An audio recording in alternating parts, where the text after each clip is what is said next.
Meu nome é Jody Lewis e tenho 34 anos.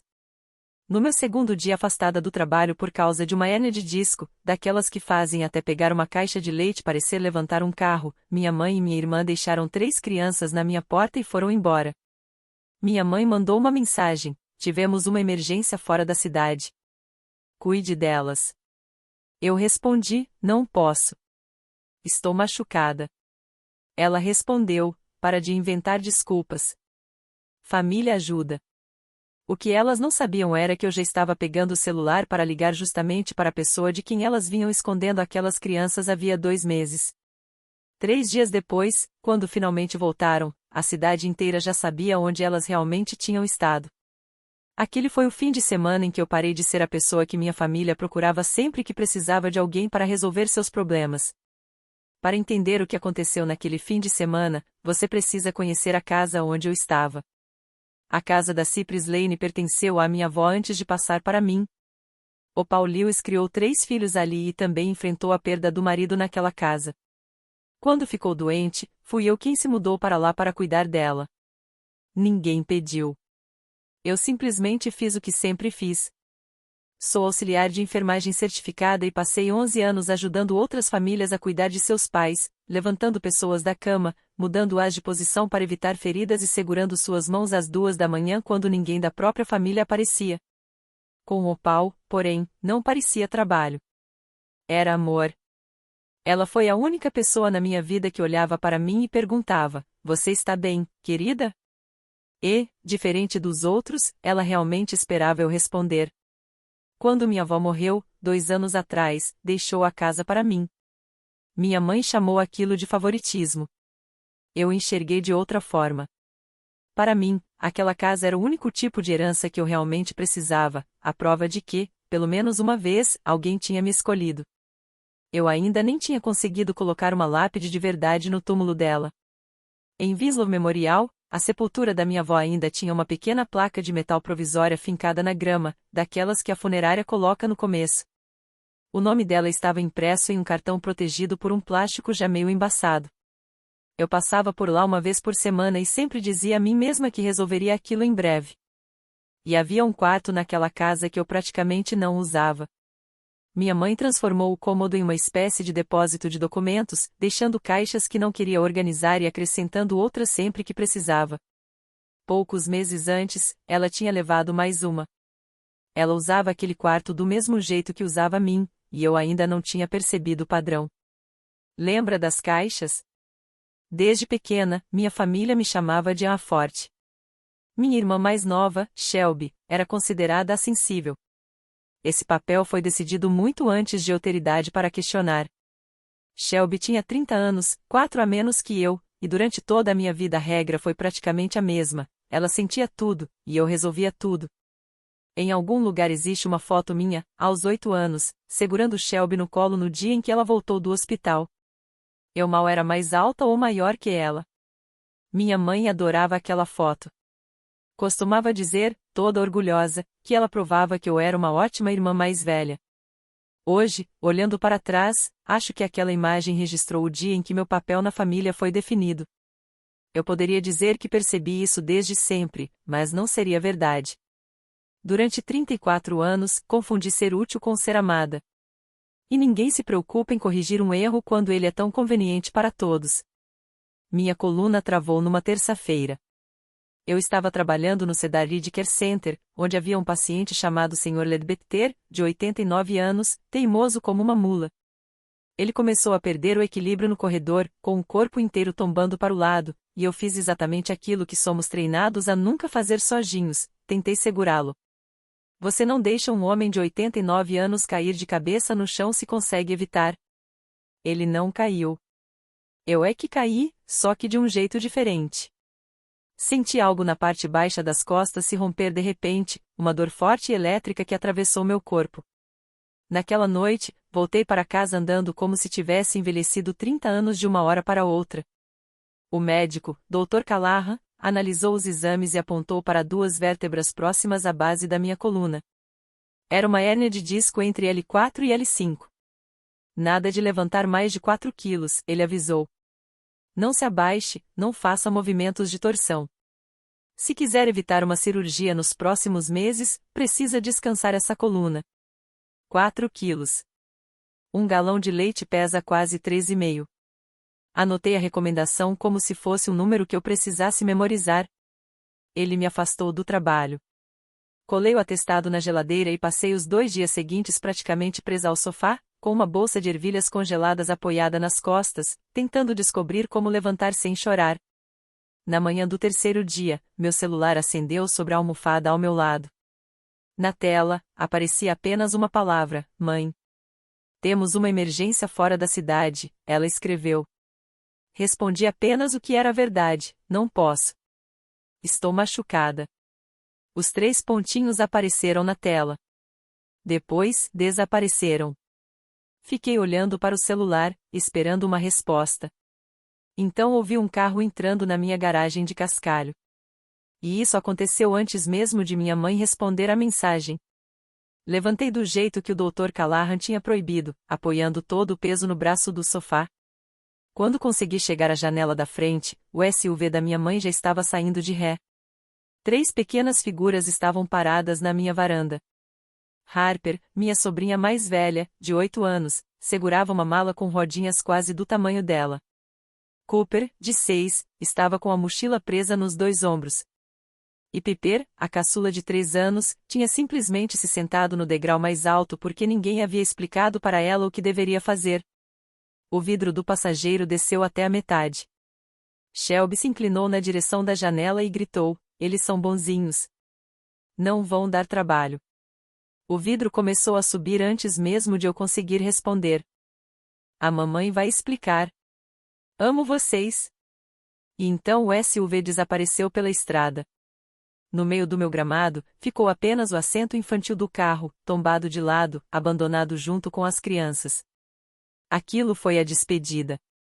Quando finalmente consegui abrir a porta, as lanternas traseiras do carro já estavam quase no fim da rua. Foi naquele momento que a próxima mensagem da minha mãe chegou. Para de inventar desculpas. Família ajuda. Fiquei encarando aquela mensagem por um bom tempo. Depois respondi que não conseguia levantar peso, que o médico tinha limitado tudo a 4 quilos e que só a Piper pesava várias vezes mais do que isso. Os 3 pontinhos apareceram enquanto minha mãe lia. Depois sumiram. Liguei para ela, mas caiu direto na caixa postal. Um único toque. Aquele toque rápido que acontece quando alguém aperta o botão para rejeitar sua ligação. E lá estava eu, com uma hérnia de disco, um atestado médico preso na geladeira e 3 crianças na minha sala, olhando para mim, quando eu mal conseguia cuidar de mim mesma. Harper colocou a mala no chão e olhou ao redor como se estivesse entrando em um hotel. A gente vai ficar mesmo 3 dias inteiros? Ela perguntou. 3 dias. Eu nem sabia que seriam 3 dias. A mensagem da minha mãe tinha sido apenas: cuide deles. Como quem pede para alguém olhar sua bolsa enquanto vai ao banheiro. Me abaixei devagar, apoiando um joelho de cada vez, até conseguir ficar na altura das crianças. A vovó falou que vocês vão ficar 3 dias, querida? Harper confirmou com a cabeça. Cooper já estava abrindo os armários da cozinha atrás de alguma coisa para comer. Piper, por outro lado, veio até mim e levantou os 2 bracinhos. Aquele gesto universal que qualquer criança conhece: me pega. Eu não podia. E quero que você imagine o que isso significou para mim. Pensei naquela cena mais vezes do que em qualquer outra coisa durante aquela semana. Uma criança pequena estendeu os braços para mim, esperando que eu a pegasse no colo, e tudo o que consegui fazer foi olhar para ela e dizer: eu não posso te pegar agora, meu amor. Me desculpa. Ela não entendia. E como poderia entender? Continuou com os braços levantados por alguns segundos, esperando, até que eles foram baixando devagar e seu rostinho mudou. Eu me abaixei até o chão, movimento por movimento, para pelo menos ficar na mesma altura que ela. Coloquei a mão nas costas da menina. Era tudo que eu conseguia oferecer naquele momento. Enquanto isso, Cooper encontrou um pacote de biscoitos e se virou com a boca cheia. A vovó já chegou na praia? Perguntou. Praia. Eu lembro exatamente de como aquela palavra ficou suspensa no ar. Porque não havia praia nenhuma na mensagem da minha mãe. Ela tinha falado em uma emergência fora da cidade. Aquela primeira noite deixou claro para mim o quanto os 3 dias seguintes seriam difíceis. O jantar foi cereal, porque eu não conseguia ficar em pé diante do fogão tempo suficiente para preparar outra coisa. Quando Piper precisou lavar as mãos, não consegui levantá-la até a pia. Arrastei um banquinho de plástico com o pé e segurei a menina pelo ombro enquanto ela subia. Depois, Cooper derrubou um copo cheio de suco. Eu não conseguia simplesmente me abaixar para limpar. Fui descendo pela parede, devagar, sentindo cada vértebra reclamar, até chegar ao chão. Limpei o líquido com um pano de prato enquanto a dor subia pela minha perna e apertava meu quadril. Uma criança de 3 anos pesa em torno de 14 quilos. Meu limite era 4. Não precisava ser nenhum gênio para perceber que aquela conta não fechava. Consegui colocar os 3 de pijama mais na base da orientação do que da ajuda física. Harper me ajudou com Piper. Cooper fez praticamente tudo sozinho. Quando abri a bolsinha da Piper para procurar a escova de dentes, encontrei outra coisa dobrada por cima, um maiô pequeno, cor-de-rosa, com um babadinho na borda. Debaixo dele havia um pequeno frasco de protetor solar infantil, daqueles próprios para a viagem. Fiquei segurando o protetor na mão e pensei, ninguém coloca protetor solar na mala por causa de uma emergência. Na mesa, as crianças começaram a contar o restante sem sequer perceber que estavam revelando alguma coisa. A vovó disse que a gente ia nadar, Cooper contou. Mas não nós. Só a vovó e a mamãe. A gente fica na sua casa. Harper explicou com aquela paciência típica de uma criança de 8 anos que já recebeu todas as instruções. Depois acrescentou, e dessa vez a gente não vai para a casa do papai? Aquilo me fez parar. Por que não vai para a casa do papai? Perguntei, tentando manter a voz tranquila. Harper me encarou como se estivesse pensando se podia contar. Então se inclinou um pouco e falou mais baixo. A mamãe disse para a gente não contar ao papai onde estamos. Balancei a cabeça como se aquilo fosse perfeitamente normal. Mas, por dentro, senti um frio percorrer meu corpo. Porque havia uma coisa que eu sabia. Minha irmã e o pai das crianças, Cody, tinham se separado no ano anterior. Não foi uma separação tranquila, mas com o tempo as coisas pareciam ter se acomodado. Cody ficava com os filhos em alguns fins de semana. Até que, cerca de 2 meses antes, isso simplesmente parou. Sempre que chegava o dia de Cody ver as crianças, Shelby tinha uma justificativa diferente. Uma delas estava doente. Tinha uma festa. Estavam ocupadas. Eu já tinha ouvido essas desculpas várias vezes, mas nunca parei para pensar muito sobre elas. Pensar demais nos problemas da minha família era um hábito que eu tinha aprendido a evitar. Agora havia um maiô sobre a minha mesa e uma menina de 8 anos me pedindo para não contar ao próprio pai onde ela estava. Finalmente consegui colocar os 3 para dormir. Harper e Cooper ficaram na cama do quarto de hóspedes, depois que afastamos algumas das caixas da minha mãe para abrir espaço. Piper dormiu no sofá, enrolada em uma colcha, porque queria ficar perto de um adulto. E, de qualquer forma, eu não conseguiria carregá-la até uma cama. Depois, fiquei sentada no escuro, na sala que um dia pertenceu à minha avó, sentindo minhas costas latejarem enquanto ouvia a respiração tranquila das 3 crianças ao meu redor. Foi então que me permiti pensar em tudo até o fim. Passei mentalmente pela minha vida inteira naquela família. Lembrei de todos os feriados que eu organizei enquanto Shelby aparecia sem levar nada. De todas as vezes em que minha mãe precisava de alguém para levá-la ao médico e ligava para mim, e não para a filha favorita, porque eu era considerada a pessoa confiável. Lembrei de cada valor que eu coloquei em coisas que deveriam ser responsabilidade de todos. E, depois de 34 anos, percebi uma coisa difícil de ignorar: eu não conseguia lembrar de uma única vez em que alguém da minha família tivesse parado para perguntar se era eu quem precisava de ajuda. Nenhuma. Nem quando o Paul morreu e fui eu quem organizou praticamente tudo sozinha. Nem naquela terça-feira, quando machuquei gravemente as costas tentando impedir que um desconhecido caísse no chão. Ninguém ligou para perguntar como estava a minha coluna. Eles ligaram porque precisavam deixar as crianças comigo. Peguei o celular e comecei a procurar um nome que minha família já tinha me dito mais de uma vez para não ligar. Um nome que minha irmã pronunciava como se fosse um palavrão. Cody. Meu dedo ficou parado sobre o contato. E, naquele instante, pensei em uma coisa que doía mais do que minha própria coluna: quando sua família só lembra de você quando precisa de alguma coisa, mas nunca aparece quando é você quem está sofrendo, você já sabe exatamente o peso daquele silêncio. Fica comigo. Tudo muda. Quero deixar claro por que tomei aquela decisão, porque mais tarde minha mãe tentaria transformar tudo em uma espécie de traição. Eu não tinha condições físicas de cuidar daquelas crianças com segurança. Isso era um fato, não uma opinião. Se a Piper caísse dentro da banheira, se saísse correndo para a rua ou se acontecesse qualquer uma das inúmeras situações que podem surgir quando se cuida de crianças pequenas, eu não conseguiria levantá-la ou alcançá-la como uma pessoa saudável conseguiria. E havia alguém que podia fazer isso, o pai delas. Cody era o pai das crianças, tinha todo o direito de estar com os próprios filhos e, segundo o que eu estava começando a descobrir, estava sendo impedido de vê-los havia 2 meses. Não havia nada para discutir. Toquei no nome dele.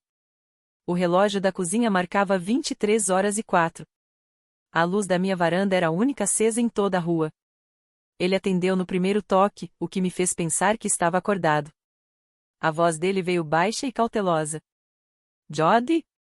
Fazia muito tempo que nós não conversávamos. Expliquei onde as crianças estavam.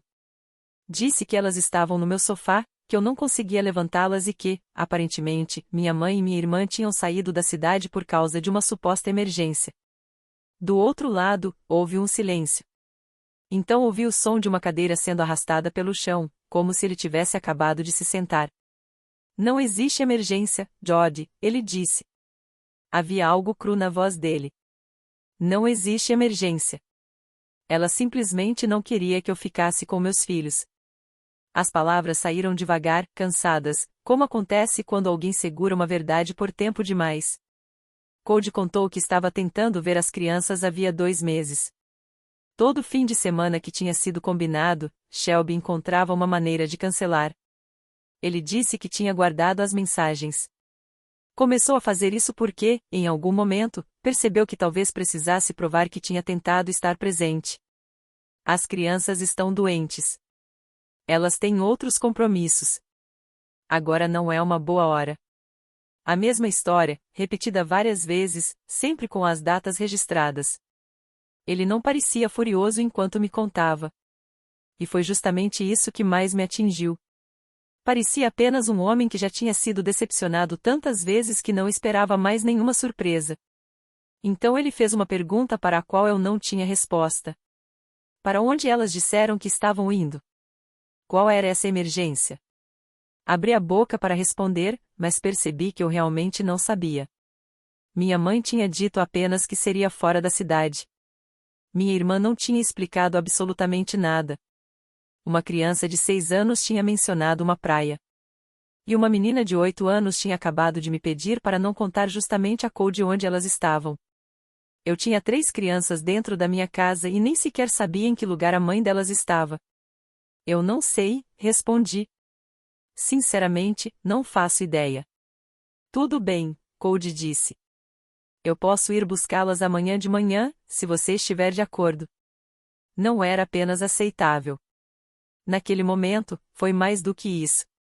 Pela primeira vez naquela noite interminável, alguém tinha perguntado se uma coisa estava bem para mim. Ele chegou às 9 da manhã seguinte. Já revivi aquela cena na minha cabeça tantas vezes que perdi a conta.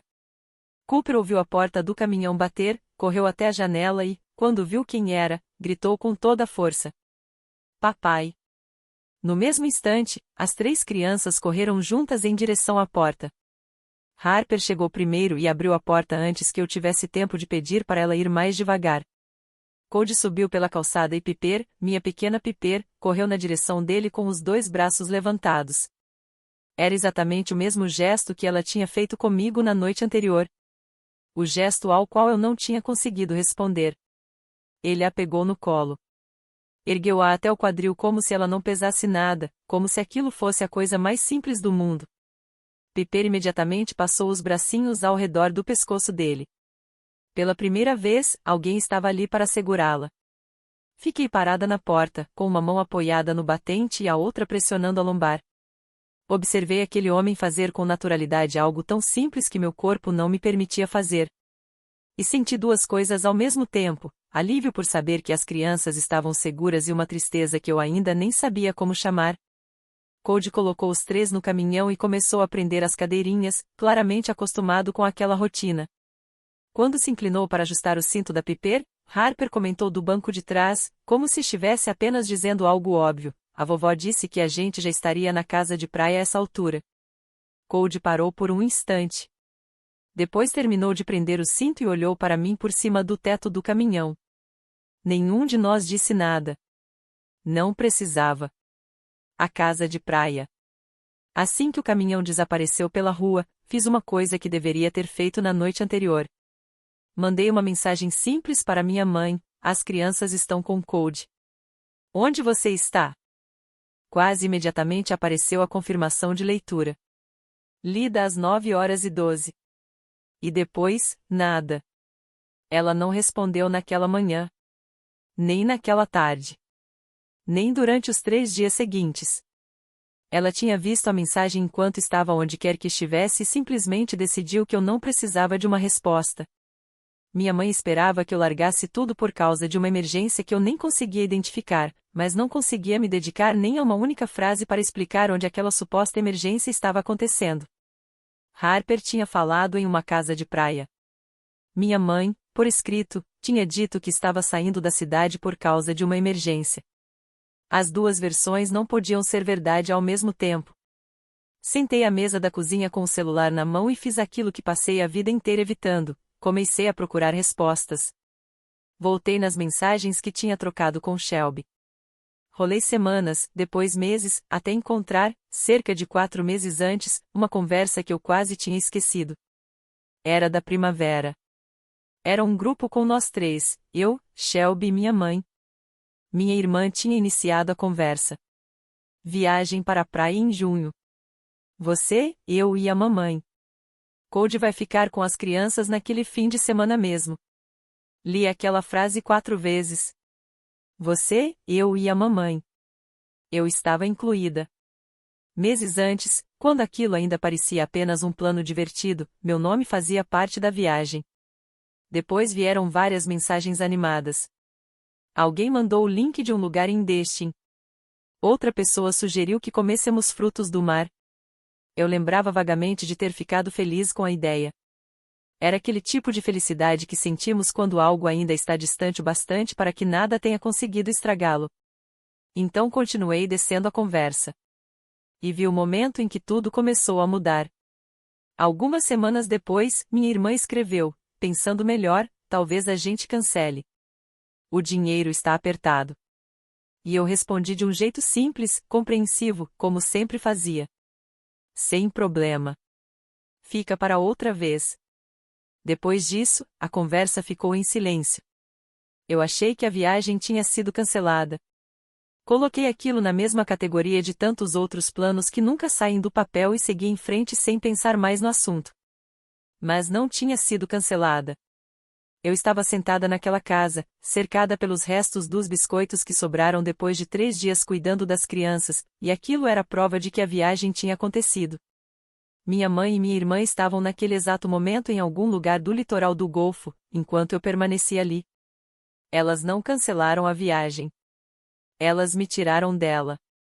Coloquei o celular virado para baixo sobre a mesa porque precisava parar de olhar para aquela tela. Claro que foi justamente nesse instante que ele vibrou contra a madeira. Era alguma notificação do grupo da cidade, aparecendo como se quisesse preencher aquele silêncio. Em um lugar como Winslow, cedo ou tarde quase tudo acaba na internet. Virei o celular, percebi que não era nada importante e o deixei de lado novamente. Antes, porém, havia uma coisa que eu precisava descobrir. E eu tinha quase certeza de que encontraria a resposta no meu e-mail.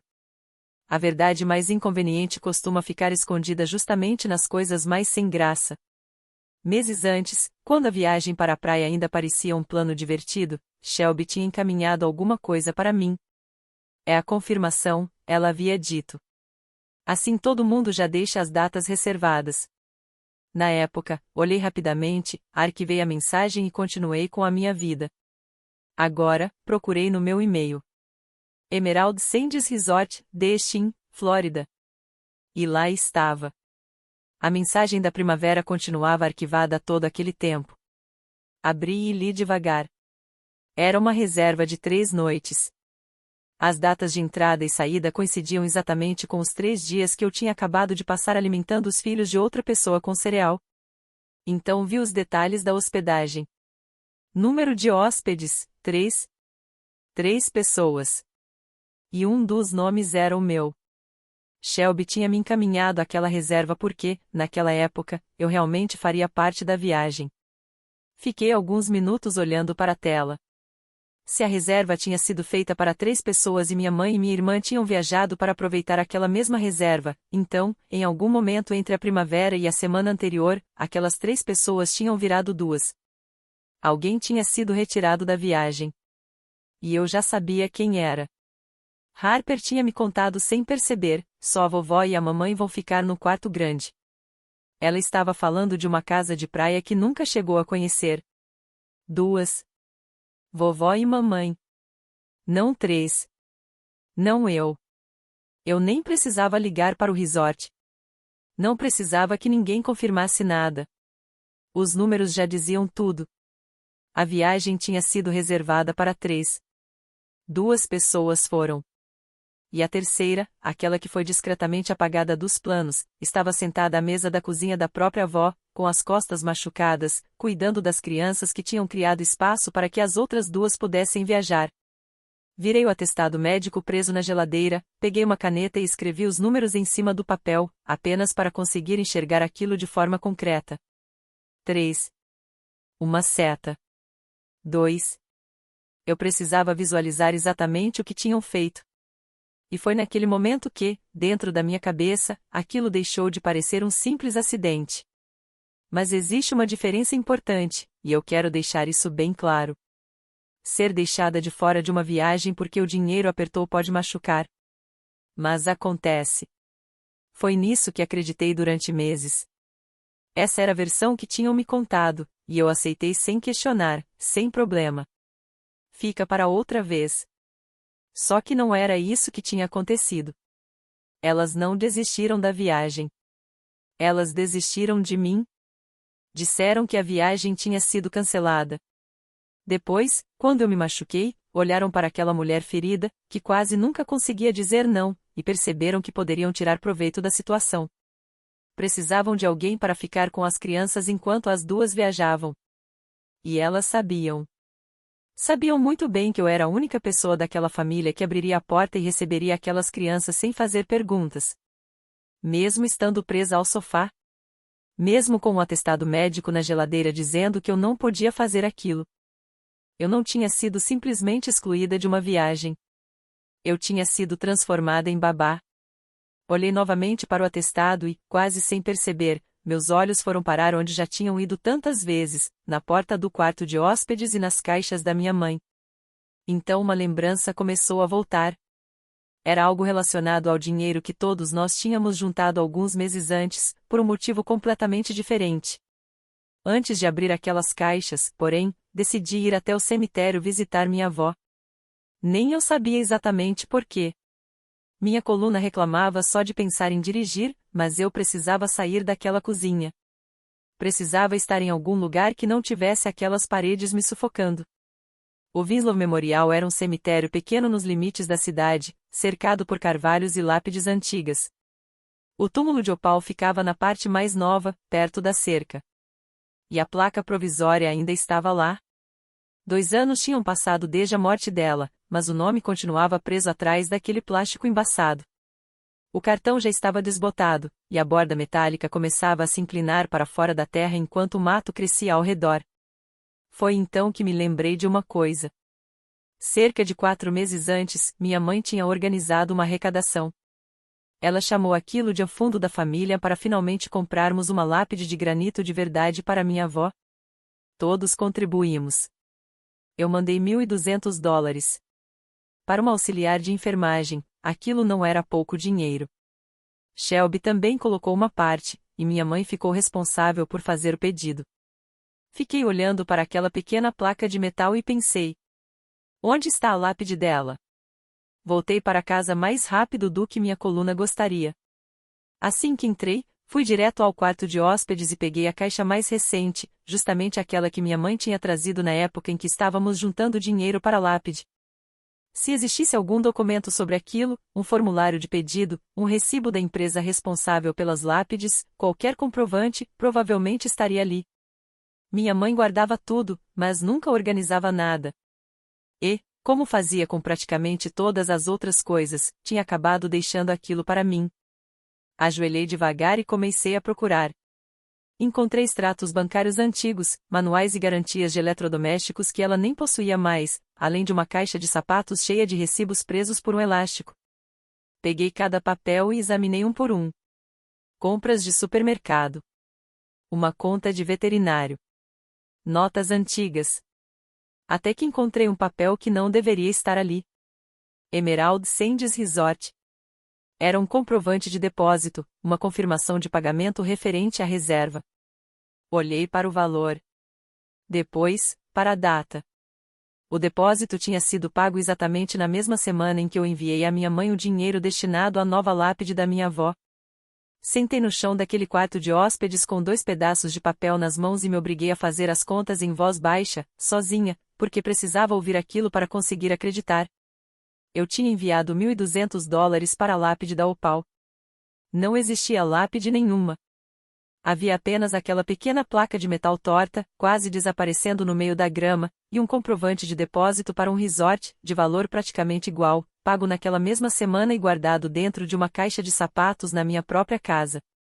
O dinheiro que deveria ter servido para marcar o túmulo da minha avó tinha ajudado a pagar a casa de praia onde minha mãe e minha irmã estavam viajando. A mesma viagem da qual tinham me tirado. Opal tinha sido a única pessoa que me escolheu de verdade, o único amor da minha vida que nunca veio acompanhado de uma cobrança. E agora até aquilo tinha sido usado contra mim. Usaram o dinheiro destinado à lápide dela para bancar a viagem da qual me excluíram. Depois, como se não bastasse, fizeram com que eu pagasse novamente, dessa vez com 3 dias da minha vida e uma coluna que mal conseguia sustentar meu próprio corpo. Eu não chorei. Aquela descoberta já tinha passado do ponto das lágrimas. O que senti foi algo mais silencioso, mais frio. Coloquei os 2 comprovantes lado a lado sobre a mesa da cozinha, a reserva e o depósito. Fiquei olhando para eles sem saber por quanto tempo. Então meu celular vibrou. Era Gavin, minha colega do Cedar Ridge e a pessoa mais próxima de uma amiga de verdade que eu tinha. A mensagem apareceu na tela. Ei, isso pode parecer aleatório, mas não são sua mãe e a Shelby nas fotos da Loretta em Destin? Abri a mensagem e toquei nas fotos que ela tinha enviado. Loretta Pike era uma mulher da nossa igreja. Tinha uma personalidade enorme e uma câmera de celular ainda maior. Era o tipo de pessoa que registrava e publicava praticamente tudo. Naquela semana, Loretta estava no Emerald Sands Resort, em Destin, na Flórida. O mesmo resort. Os mesmos dias. Ela tinha publicado um álbum inteiro, aberto para qualquer pessoa ver. E, no fundo de uma das fotos tiradas perto da piscina, estavam minha mãe e minha irmã. Minha mãe, Sandra, usando um chapéu de sol e segurando uma bebida. Shelby estava esticada em uma boia, rindo de alguma coisa. Água azul, sol forte e um bar dentro da piscina. A legenda dizia: vivendo nossos melhores dias no Emerald Sands. Viagem só das meninas. Olhei a data da publicação. Ela tinha sido postada na manhã seguinte à mensagem da minha mãe dizendo apenas a emergência.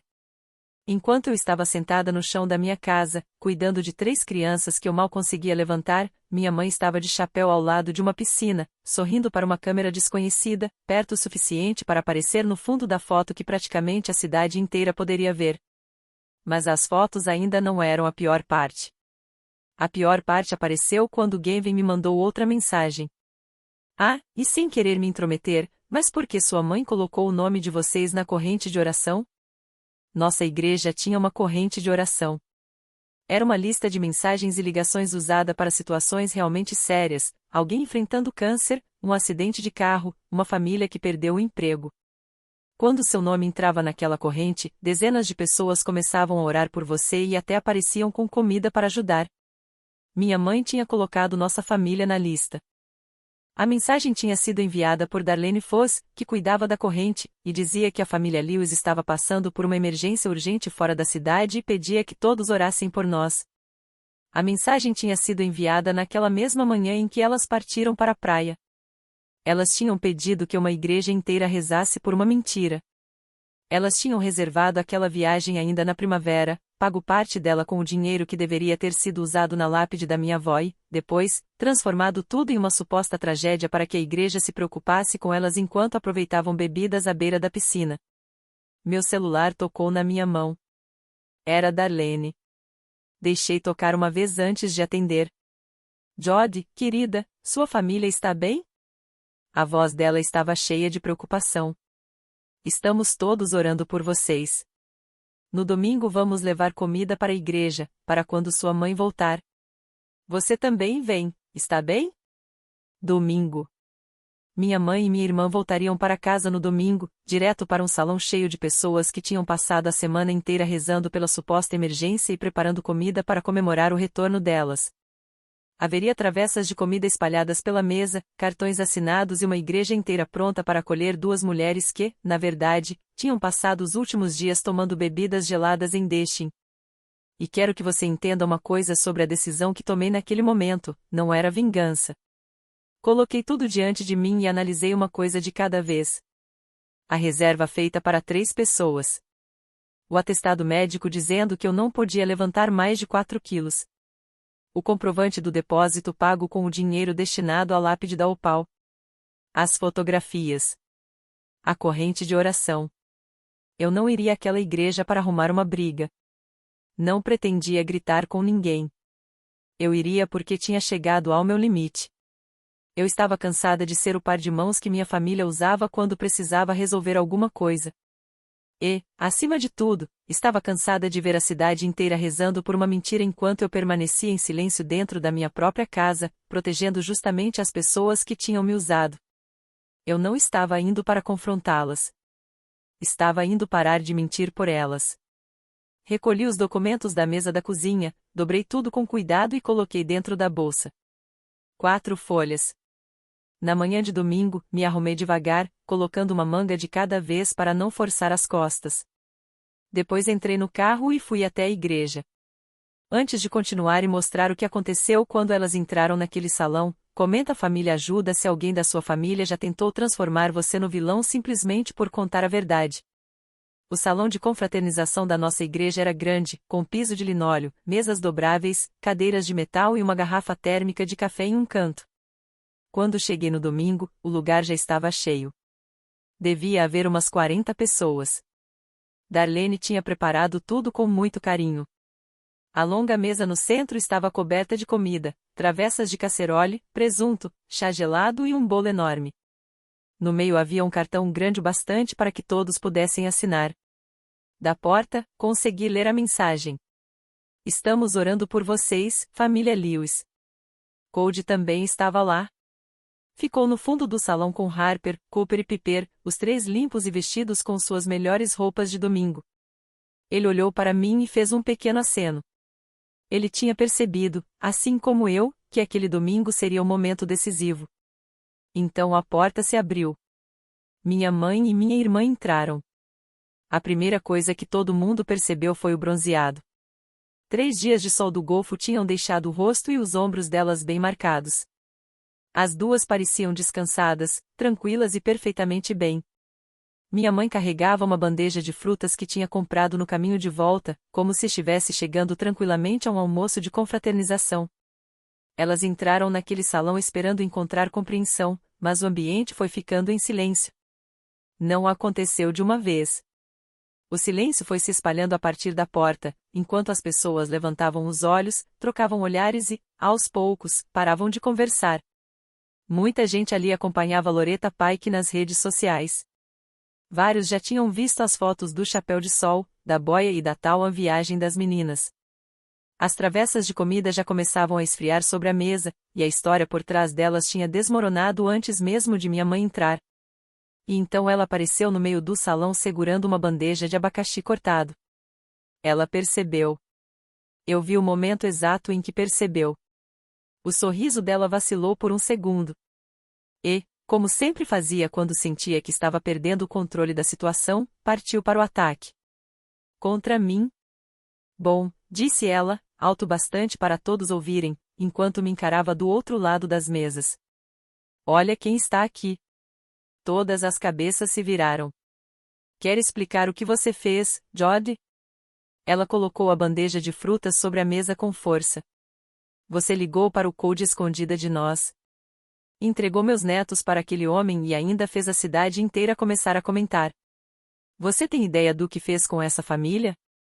Shelby estava logo atrás dela. E, como se tivesse ensaiado, os olhos da minha irmã começaram a se encher de lágrimas. Ela passou o dedo abaixo de um dos olhos e soltou um pequeno suspiro de tristeza. Algumas senhoras mais velhas perto dela imediatamente reagiram com expressões de pena. Nós tivemos uma emergência, minha mãe continuou. E, em vez de ajudar, minha própria filha resolveu nos apunhalar pelas costas e expor nossos problemas para pessoas de fora. Acho que você deve um pedido de desculpas à família. Aqui. Agora. Era exatamente aquilo que eu esperava que ela fizesse. Na frente de quase 40 pessoas e de uma mesa cheia de comida, minha mãe queria que eu me levantasse e pedisse desculpas. Queria me colocar no papel de culpada. Queria que eu fizesse isso em voz alta, para que a versão dela da história pudesse voltar a ser a verdade. O salão inteiro ficou esperando. As pessoas olharam para mim como se esperassem que eu cedesse, porque era isso que eu tinha feito durante a vida inteira. Mas eu não levantei a voz. Quero deixar isso claro. Naquele dia inteiro, eu não gritei uma única vez. Apenas perguntei, com calma. Que emergência, mãe? Ela piscou. O quê? Você continua dizendo que foi uma emergência. Então eu gostaria que você explicasse para todo mundo o que aconteceu. E foi aí que aconteceu algo que eu jamais conseguiria planejar. Minha irmã, sem saber que as fotos de Loretta já tinham circulado pela cidade e acreditando que ainda poderia vencer aquela discussão se continuasse chorando, entrou na conversa para se defender. Ah, para de agir como se tivéssemos cometido algum crime, Shelby respondeu, limpando o rosto. A voz dela mudou completamente e ficou mais agressiva. Nós planejamos esse fim de semana meses atrás. Pagamos por ele. Não íamos simplesmente jogar tudo fora ficando em casa para tomar conta das crianças. A palavra caiu naquele salão como um prato quebrando no chão. Tomar conta? Alguém chegou a soltar um suspiro de surpresa. Perto da janela, vi Loretta Pike discretamente virar o celular para baixo sobre a mesa, como se, de repente, não quisesse que ninguém pensasse que ela tinha sido responsável por revelar aquilo. O rosto da minha mãe perdeu a cor. Ela virou para Shelby com uma expressão que eu nunca tinha visto antes, nem mesmo quando estava zangada comigo. Mas já era tarde demais. Todo mundo naquele salão tinha acabado de ouvir uma das duas mulheres envolvidas explicar a suposta emergência como aquilo que realmente parecia ser, uma viagem que elas simplesmente não queriam perder. O pastor Olis, um homem tranquilo que estava parado perto da garrafa térmica de café, pigarreou. Sandra, disse-lhe com cuidado, a Loretta compartilhou algumas fotos de Destin esta semana. Ele falou quase como se estivesse oferecendo a ela uma chance de explicar tudo. Pode ter acontecido algum engano? Não tinha acontecido engano nenhum. Naquele momento, todos já sabiam disso. Mas eu não queria deixar tudo baseado apenas em comentários e fotografias. Eu tinha levado provas. Abri a bolsa. Não fiz discurso nenhum. Já tinha passado uma vida inteira ouvindo os discursos da minha mãe. Não precisava me transformar nela para conseguir enfrentá-la. Apenas tirei os documentos, um por um, e coloquei cada folha sobre a mesa da igreja, entre o presunto e o chá gelado, onde todos pudessem enxergar. Esta é a reserva, falei, colocando a primeira folha sobre a mesa. Emerald Sands, em Destin. Feita na primavera para 3 noites, justamente nesta semana. Os mesmos dias em que eu fiquei cuidando das crianças. Depois coloquei a segunda folha. A reserva era para 3 pessoas. Meu nome está aqui. Eu iria com vocês. Olhei diretamente para minha mãe. Mas, na primavera, vocês me disseram que a viagem tinha sido cancelada. Disseram que o dinheiro estava apertado. Foi isso que vocês me falaram. Ninguém respondeu. Então coloquei o terceiro documento sobre a mesa. Esta é a mensagem que a Darlene enviou pela corrente de oração, pedindo que todos rezassem pela suposta emergência da nossa família. Toquei no canto da folha. Olhem o horário. Ela foi enviada na mesma manhã em que as duas viajaram para a praia. Darlene levou a mão à boca. Então peguei a última folha. Essa eu coloquei sobre a mesa mais devagar, porque era a que ainda doía segurar. E este, falei, é o comprovante do depósito para o resort. Olhei para minha mãe. Foi pago na mesma semana em que eu enviei $1.200 para você comprar a lápide da vovó Opal. Pela primeira vez em toda a minha vida, vi minha mãe ficar sem resposta. A lápide ainda não existe, eu disse, mantendo a voz firme. A Opal continua com aquela pequena placa de metal no cemitério. Respirei fundo. Você usou o dinheiro da lápide dela para pagar uma viagem para a praia. Fiz uma pausa. Você não teve uma emergência, mãe. Você tinha uma reserva. O salão não explodiu em gritos. Não foi esse tipo de cena. Aconteceu o contrário. Tudo ficou muito silencioso. E, naquele silêncio, quase 40 pessoas começaram a entender o que exatamente tinham sido chamadas para apoiar, aquilo pelo qual tinham passado dias rezando e para o qual tinham preparado toda aquela comida. Algumas pessoas abaixaram os pratos.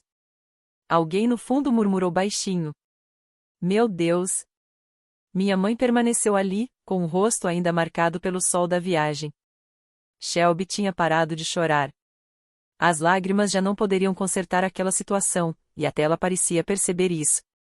Então minha mãe tentou recorrer ao último recurso que ainda tinha. Jody.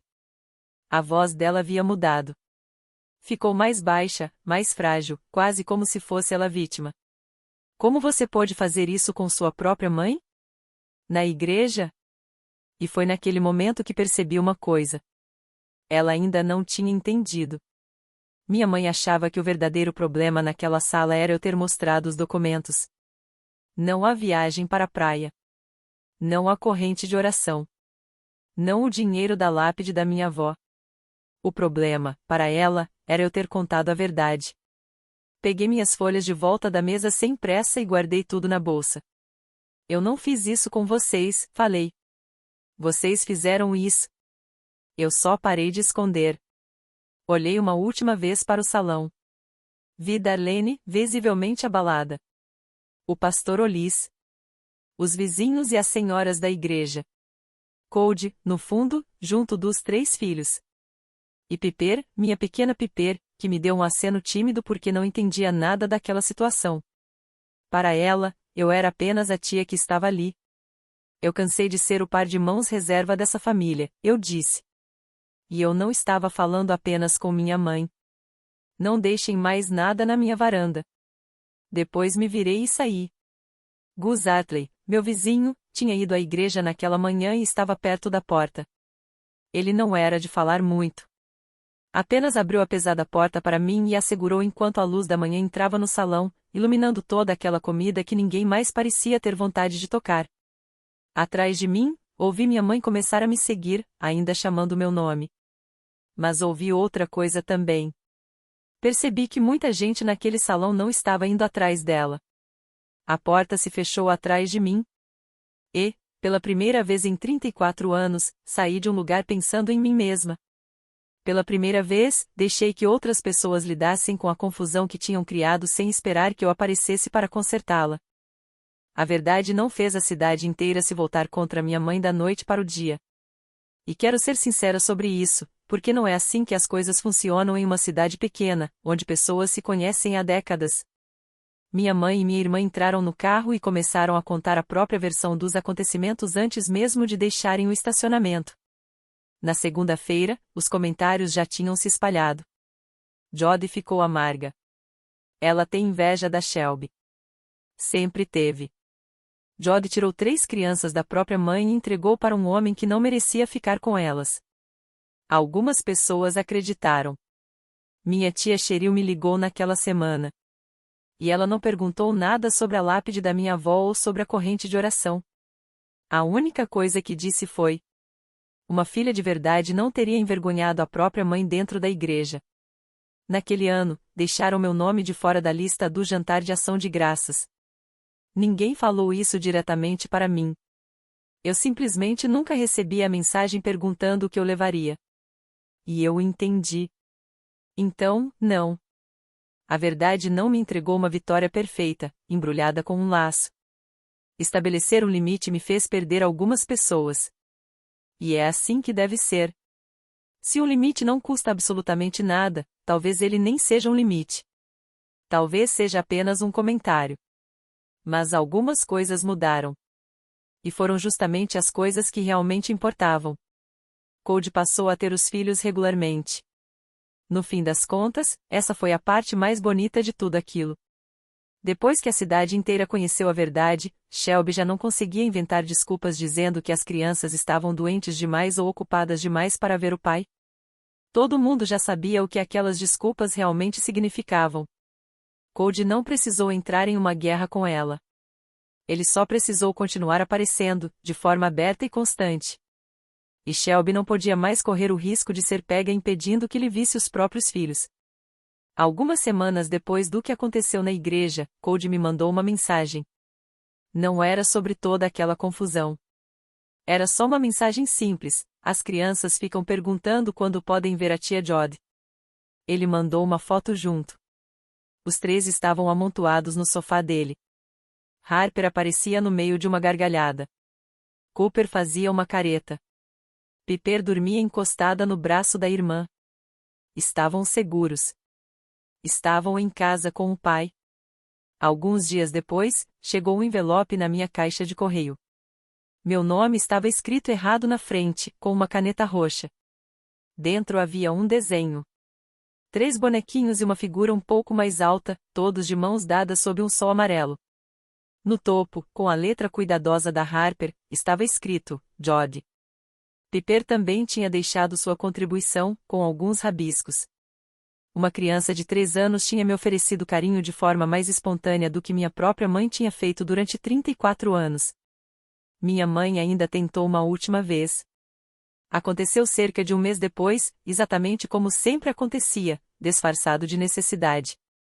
Foi uma mensagem enviada à tarde da noite. Ela disse que as costas estavam doendo. Que não conseguia ir ao mercado. Que não sabia para quem mais pedir ajuda.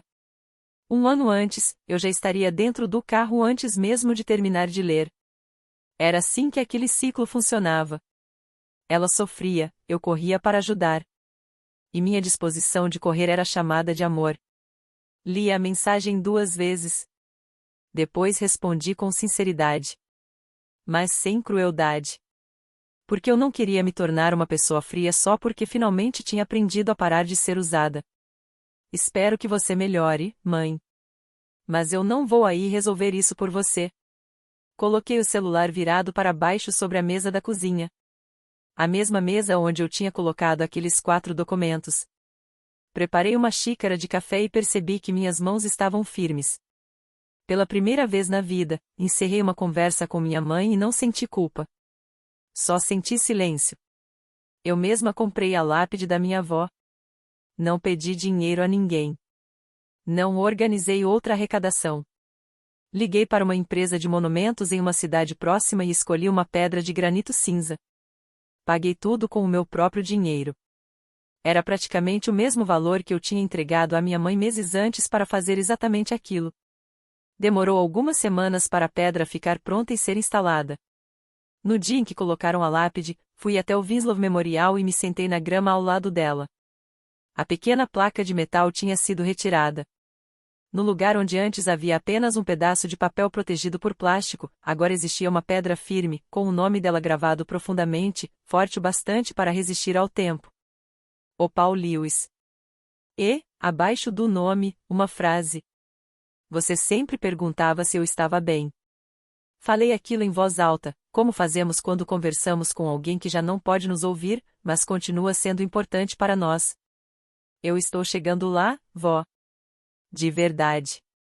Acho que finalmente estou chegando lá. Depois daquele fim de semana, minha vida ficou menor. E melhor. Gus apareceu certa manhã de sábado com uma caixa de ferramentas e consertou o degrau da minha varanda, que estava cedendo desde a primavera. Eu nem tinha pedido. Quando tentei pagar pelo serviço, ele recusou com um gesto, como se eu tivesse ofendido sua generosidade.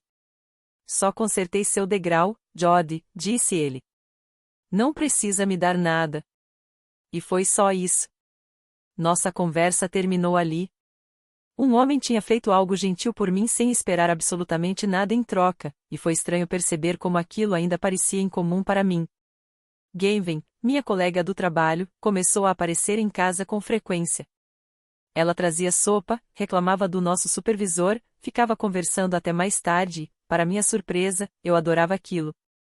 Cody também passou a trazer as crianças quando dava certo, principalmente nos dias em que minha coluna estava melhor e eu conseguia aguentar os três subindo no sofá e fazendo aquela bagunça que, pela primeira vez, eu não via como obrigação. Agora, ninguém que aparecia na minha casa vinha para pegar alguma coisa. As pessoas simplesmente vinham. Houve um sábado daquele outono ao qual continuo voltando na memória. O calor intenso do verão da Geórgia finalmente tinha dado uma trégua, e aquela manhã tinha sido a primeira realmente fresca em muito tempo. Minha coluna estava em um dos dias bons, flexível bastante para que eu pudesse me abaixar até o chão e levantar sem precisar planejar cada movimento como se fosse uma operação delicada. Cody deixou as 3 crianças comigo depois do almoço. Ele precisava resolver alguma coisa na cidade e perguntou se algumas horas seriam demais. Eu disse para ele ficar tranquilo e fazer o que precisava. Por um tempo, a casa da minha avó voltou a ficar barulhenta. Mas era um barulho bom. Cooper descobriu que o degrau da varanda consertado pelo Gus já não rangia e transformou aquilo na atividade da tarde. Pulava do degrau, caía sobre as folhas, subia de novo e repetia tudo. Devia ter feito aquilo umas 400 vezes. Piper queria desenhar, então peguei a lata de café cheia de lápis de cor que eu tinha começado a deixar no armário especialmente para eles. Espalhamos folhas por toda a mesa da cozinha. E fiquei observando Harper. Observando-a talvez nem seja a palavra certa. Ela estava trabalhando. Piper coloria de um jeito completamente diferente, passando lápis pelo papel simplesmente pelo prazer de ver as cores aparecerem. Harper, aos 8 anos, já tinha assumido uma responsabilidade que ninguém deveria exigir de uma criança daquela idade. Ela parecia cuidar de tudo ao redor. Tampava os marcadores da Piper antes que secassem. Empurrava o copo de suco do Cooper para longe da borda da mesa sem sequer interromper o que estava fazendo. Quando Piper esticou o braço tentando alcançar um lápis que estava fora do alcance, Harper pegou o lápis e entregou ela antes mesmo que eu conseguisse me inclinar. Eu cuido dela, Harper disse quando percebeu que eu estava começando a levantar. Eu cuido dela. Voltei a me sentar. E senti algo dentro do meu peito ficar completamente imóvel. Porque eu conhecia aquela frase. Eu mesma tinha dito aquilo. Passei a vida inteira repetindo as mesmas palavras. Eu cuido dela. Eu resolvo. Não precisa levantar. Não se preocupe comigo. Eu dou conta. Olhei para aquela menina. Rápida, cuidadosa e já carregando uma responsabilidade que parecia grande demais para alguém de 8 anos. Foi como olhar para uma fotografia antiga. Eu tinha exatamente a idade dela quando tiraram uma foto minha segurando Shelby no colo, no dia em que minha irmã voltou do hospital. Minha mãe colocou aquela foto em uma moldura. Durante 30 anos, acreditei que aquela imagem mostrava como eu era uma boa irmã mais velha. Mas, sentada naquela mesa e observando Harper fechar os marcadores da irmãzinha, finalmente entendi o que aquela fotografia realmente representava. Ela mostrava o dia em que alguém colocou uma responsabilidade nas minhas mãos e me ensinou a acreditar que aquilo era quem eu deveria ser. Harper estava ocupando exatamente o mesmo lugar que eu ocupei durante toda a minha vida.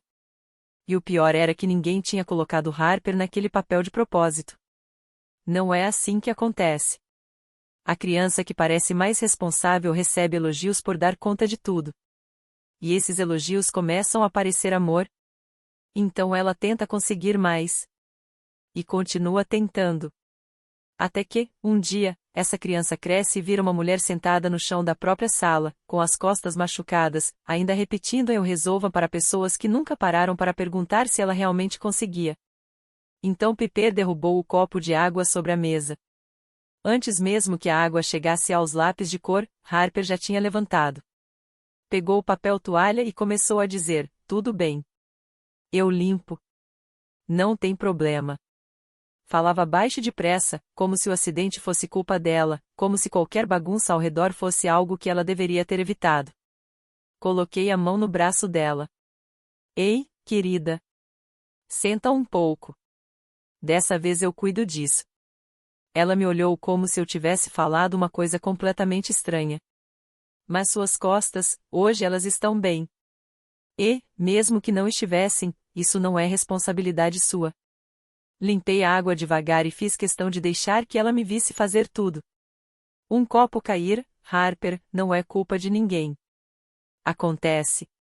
Foi só um acidente num sábado qualquer. Nada além disso. Ela voltou a se sentar, mas continuou me observando. Era aquele olhar de quem percebe que as regras mudaram, mas ainda não sabe se pode confiar nas novas. Continuamos desenhando por mais alguns minutos. Então Harper, com aquela voz baixinha e cuidadosa de quem está tentando descobrir se é seguro dizer algo, resolveu contar uma coisa que eu jamais esqueci. Eu não contei para o papai, ela disse, olhando para o desenho. Quando fomos para a praia, a mamãe falou para eu não contar onde a gente estava. Então eu não contei. Nem quando ele ligou naquele dia. Ela apertou o lápis contra o papel. Eu fiz errado. Foi errado eu não contar? E ali estava tudo. 2 meses de instruções da minha irmã carregados dentro de uma criança de 8 anos, transformados em um peso que ela carregava sozinha, com medo de aquilo significar que ela era uma pessoa ruim. Coloquei meu lápis sobre a mesa e virei completamente a cadeira para ficar de frente para ela. Não, respondi. Harper, eu preciso que você entenda uma coisa. Você não fez absolutamente nada errado. Nada. Você é uma criança. Um adulto pediu que você guardasse um segredo, e esse nunca deveria ter sido um peso colocado nas suas costas. Esse problema era dos adultos. Nunca seu. Ela sentiu devagar, com os olhos marejados. Guardar segredos para adultos não é sua responsabilidade, eu disse. Limpar toda a bagunça que aparece também não. Cuidar de todo mundo ao seu redor não é sua obrigação. Você tem 8 anos. Seu único trabalho agora é ser uma criança de 8 anos. Mas alguém precisa ajudar, ela respondeu. E aquela frase quase acabou comigo. Porque era exatamente o que eu acreditava quando tinha a idade dela. Ao mesmo tempo, era uma das maiores mentiras que eu tinha aprendido a carregar. E, naquele instante, as duas coisas estavam dentro daquela pequena frase, no meio da cozinha da minha avó. Ajudar é uma coisa boa, respondi com carinho. Ajudar alguém porque você quer, porque ama essa pessoa, é uma das coisas mais bonitas que existem. Eu nunca vou dizer para você deixar de se importar com as pessoas. Mas ajudar porque você tem medo de que deixem de amar você caso não faça isso não é cuidado, querida. É medo. E você nunca precisa sentir medo disso aqui. Não comigo. Eu vou amar você se você limpar aquela água ou se deixar tudo ali até o dia seguinte. Comigo, o seu valor nunca vai depender do que você faz pelos outros. Nunca. Não sei quanto daquilo realmente ficou na cabeça dela naquele dia. Ela só tinha 8 anos.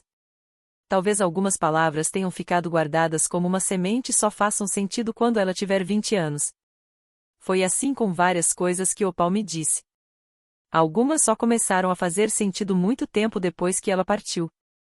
Mas Harper largou o lápis, encostou a cabeça no meu braço por alguns segundos e ficou ali. Depois se levantou e saiu correndo para o quintal, onde foi brincar com Cooper no degrau da varanda. Só para ser criança. E eu deixei. Não chamei Harper de volta para me ajudar com absolutamente nada. Naquele momento, pensei na minha mãe. E, pela primeira vez, não senti raiva.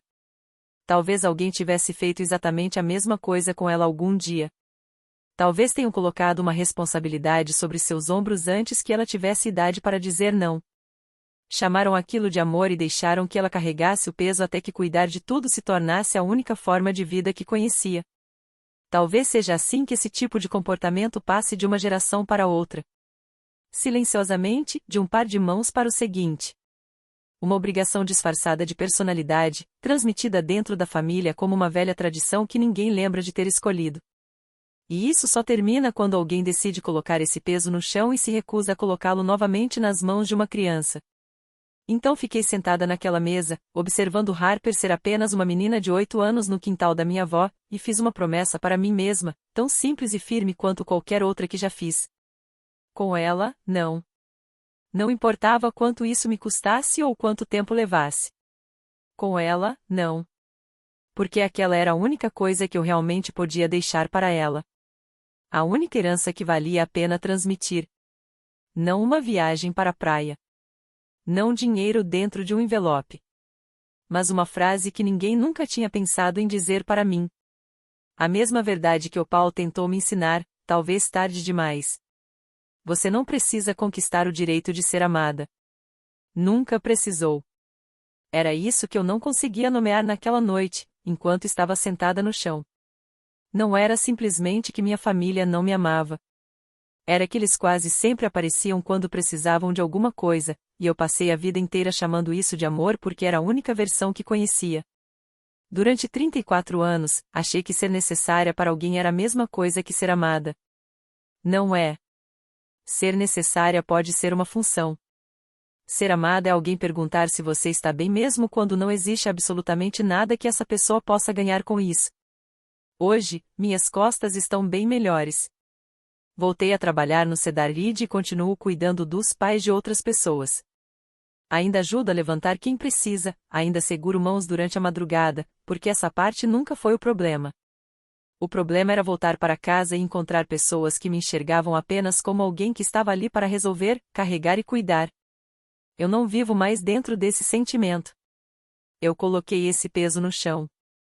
Se você já precisou deixar de ser um par de mãos reserva da sua família, quero que saiba que não está sozinho e que estabelecer limites não faz de você o vilão. Conte nos comentários qual foi o limite que você finalmente decidiu estabelecer e em que momento percebeu que também precisava escolher a si mesmo. Eu leio todos. Hoje, quando vou visitar o Paul, não tenho mais pressa. Sento na grama ao lado daquela pedra cinza com o nome dela gravado, enquanto a luz do fim da tarde atravessa as árvores. E, pela primeira vez na minha vida, não fico esperando alguém perguntar se estou bem.